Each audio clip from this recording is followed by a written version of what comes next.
There is a big difference between being alone and being lonely.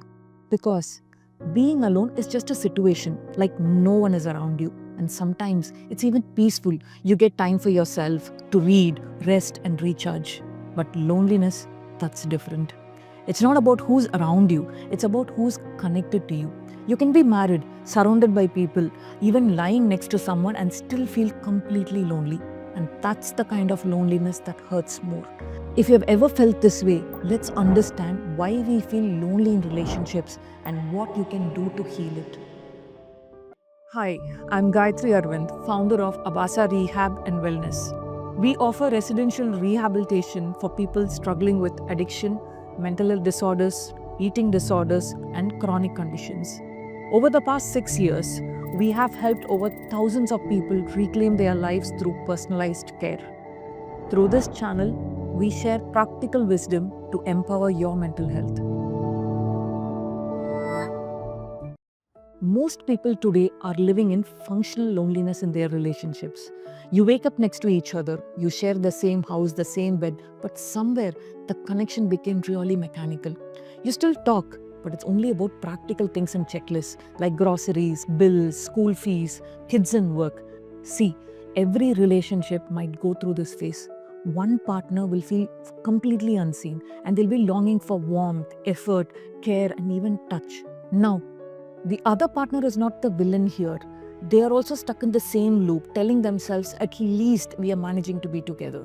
They've just gone emotionally numb. But the truth is, both of them miss each other. Both of them long for the same spark and closeness they once had. No one deserves to live like that. So today, let's talk about 4 steps that will help you heal from this kind of loneliness. Step 1. Name it clearly. Loneliness is painful and your brain sees it as a threat. And if you keep on ignoring that pain, it will grow deeper and deeper. But the minute you admit to yourself, yes, I feel lonely in my relationship, your brain moves into problem-solving mode. And moreover, naming your emotions will calm your stress circuits.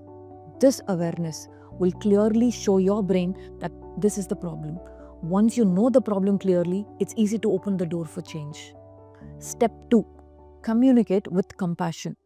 I know this step is a bit tough, especially in a relationship. All the silence would have built walls and all the blaming and complaining would have created distance. But this step is crucial if you want the relationship to work. Try to understand what your partner might be going through. They may also be silently hurting, right? And unless you communicate, you will not know it. Take initiative. Talk to your partner. This is where the most people go wrong.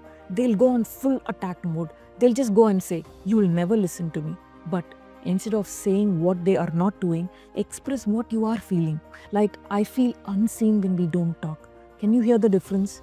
One sounds like a blame, but the other sounds like an invitation. And this invitation will open doors for the spark that you had earlier.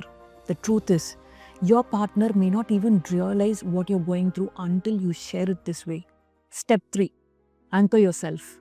No matter what's the response to step 2, you need to anchor yourself.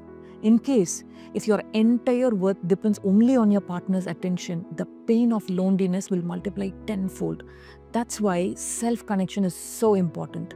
Even 10 minutes of journaling, writing about your emotions like, I felt unheard today, but that doesn't mean I'm unworthy, or a few minutes of mindful breathing, or talking it out in a therapy can help. These small acts teach your nervous system. I can hold myself too, and I'm not defined only by someone else. Because when you feel anchored in yourself, the response will not affect you and love stops feeling like survival. Step 4. Create small rituals of connection. Last, but very important one. Grand acts look great in movies, but these don't always fix loneliness. Real healing happens from small, repeated moments, like having a meal together without phones or a short evening walk, because little rituals send your brain a simple signal. I belong in my partner's world and I'm not invisible to them. They give the nervous system safety, and safety is what allows love to grow. So yes, loneliness inside relationships is very real. It could be a phase or it could become a habit, but it can change because you deserve love, spark, connection and care.